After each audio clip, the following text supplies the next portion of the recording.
Picture this. It's 2 a.m. The world outside is silent, the city lights have dimmed, and the only sound you should be hearing is the gentle hum of your dreams. You're nestled in bed, dreaming of peaceful meadows, perhaps a gentle breeze rustling through the trees, or the soft chirping of crickets in the distance. Suddenly, bam! The ceiling shudders, and your serene dreamscape is shattered. You jolt awake, heart pounding. Your upstairs neighbor decides it's prime time for tap dancing practice. Again.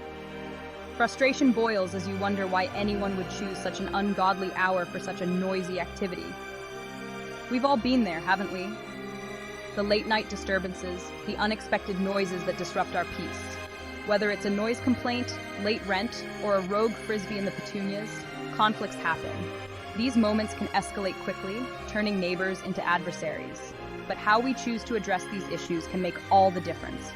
A polite note, a calm conversation, or even a small gesture of goodwill can go a long way. Mending those fences, finding common ground, and understanding each other's perspectives can transform conflicts into opportunities for stronger community bonds. This guide is your toolkit for navigating those tricky apologies with neighbors and landlords. It offers practical advice on how to approach these situations with empathy and tact.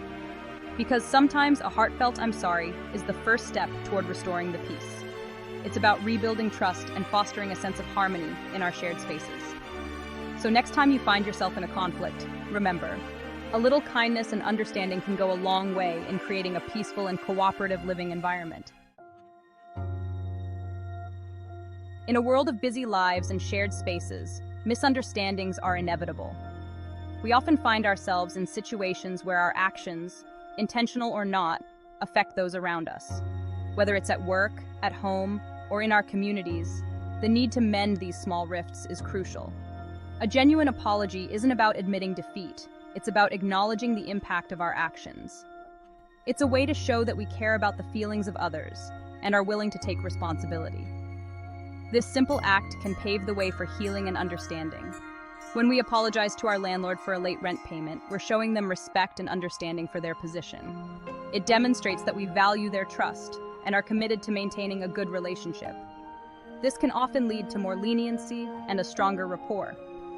Similarly, apologizing to a neighbor for a loud party acknowledges that their peace was disrupted. It shows that we are aware of the inconvenience caused and are willing to make amends. This can prevent future conflicts and promote a sense of community. It's a way to rebuild trust and foster a more harmonious living environment.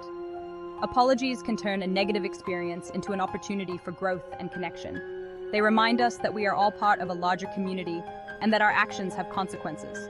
Remember, a little empathy goes a long way.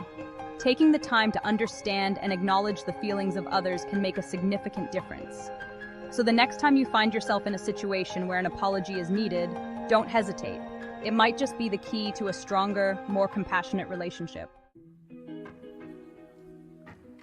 So, how do we apologize effectively? It's a question we often ponder, but rarely master. Firstly, ditch the "I'm sorry, but." This phrase is a common pitfall. The "but" negates the apology, sounding more like an excuse. It undermines the sincerity of your words. Avoid blaming others or downplaying your actions. Instead, own your mistake. Taking responsibility is crucial. For example, say, "John, I'm so sorry about the music last night. I got carried away and didn't realize how loud it was." This shows you understand the impact of your actions. I'll be sure to keep the volume down in the future.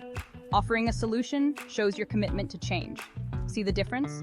Specific, sincere, and solution-oriented. That's the sweet spot. Apologies should be heartfelt and genuine, not just a formality. Reflect on your actions and understand why they were wrong. This self-awareness will help you avoid repeating the same mistakes. Sometimes a written apology can be more impactful, giving you time to choose your words carefully. Remember, a good apology can mend relationships and build trust. It's a powerful tool when used correctly. Sometimes, despite your best efforts, your apology might not be met with open arms. Don't take it personally. Everyone processes situations differently. Give them time and space. Reiterate your understanding of their perspective. "I understand you're upset, and I'm truly sorry for the inconvenience I caused." If they remain resistant, you've done your part. Focus on modifying your behavior moving forward to prevent future issues. Remember, actions speak louder than words. Offer to make amends if appropriate. Maybe you can help clean up the rogue frisbee aftermath or offer to help your landlord with a small task. Small gestures go a long way in demonstrating genuine remorse and a commitment to positive change. It shows you're not just saying the words, you're willing to put in the effort to repair the relationship. Mastering the art of apology is an ongoing process. It's about being mindful of our impact on others and taking responsibility for our actions. It's about choosing empathy and understanding over defensiveness and blame. By approaching conflicts with sincerity and a willingness to mend fences, we create a more peaceful and respectful living environment for ourselves and those around us. Because at the end of the day, we're all in this together.